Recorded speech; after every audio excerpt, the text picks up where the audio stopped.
Okay, let's unpack this. Today, we're doing a deep dive into something that really underpins so much of our digital world. ISO standards for information and cybersecurity. Hmm. We've got this great visual guide here, highlights 19, really crucial standards. Yeah, And our mission really is to cut through the technical stuff, the jargon, right.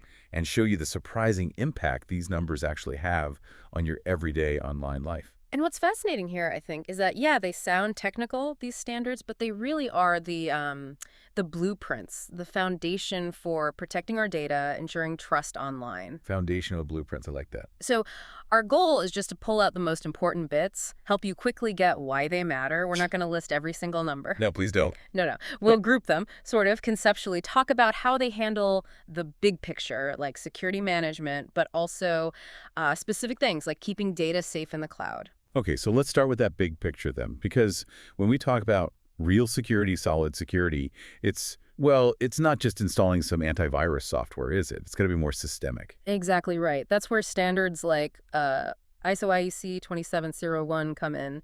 It defines what's called an Information Security Management System, or ISMS. ISMS, okay. But here's the real power of it. 27001 isn't just a tick box exercise.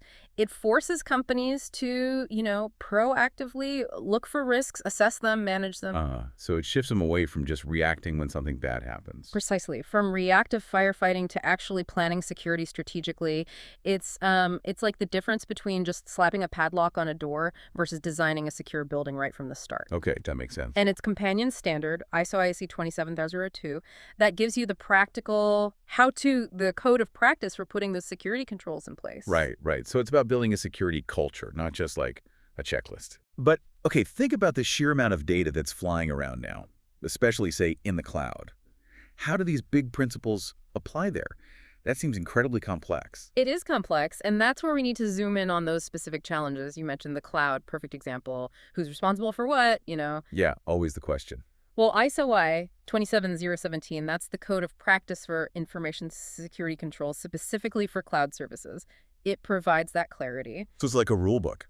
Kind of, yeah. A shared rule book for both the cloud companies and the people using their services. It makes sure security duties are clearly laid out and actually met. Okay. And that's crucial, right? So your data isn't just sort of floating out there vaguely, but it's handled with some agreed upon rigor. Okay, and what about our really sensitive stuff? Our personal information, PII, when it's sitting in a public cloud? I mean, that's a massive worry for pretty much everyone. It absolutely is. Yeah. And that takes us straight to ISO IEC 27018. 270. Yeah. This one focuses specifically on protecting personally identifiable information, PII, in public clouds. And look, this isn't just about companies avoiding fines. It's about building genuine trust with users. It creates clear boundaries for your personal data, even when it's technically out of your direct hands. It sets rules around consent, transparency, how PII is handled. Okay. And then taking that even further, there's ISO IEC 27701 that provides a whole privacy information management system, or KIMS.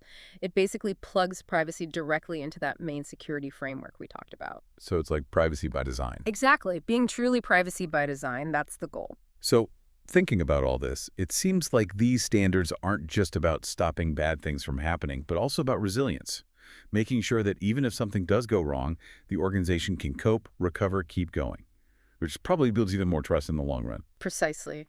Yeah, if we connect this to the bigger picture, that's a really good point. These standards give a structured way to deal with incredibly complex challenges well beyond just preventing attacks. Like what? We'll take general risk management. ISO 31000.2018 addresses that, giving companies a universal framework to assess and handle any kind of risk, not just cyber. Right. Then there's ISO 22301.2018. That's all about business continuity, making sure essential operations keep running even when things get disrupted. Right, keeping the lights on. Exactly. And for the real worst-case scenarios, ICT disasters, there's ISO IEC 24762.2008. That offers guidelines for disaster recovery. So taken together, they form this common language, a shared framework. It's about building resilience, building trust in this super interconnected world we live in. It's sort of the blueprint for digital survival. A blueprint for digital survival. Wow. Okay, so wrapping this up. What does this all mean for you, the listener? Well, maybe just consider how even one single standard, like that ISO IEC 27018 we mentioned, for protecting your personal info in the cloud. How it quietly impacts your daily digital life. Every time you use your banking app or scroll through social media, it means someone, somewhere, is hopefully following a global best practice that keeps your data safer than you might even realize. Yeah, it works behind the scenes. Totally behind the scenes. Yeah. So here's a thought to leave you with.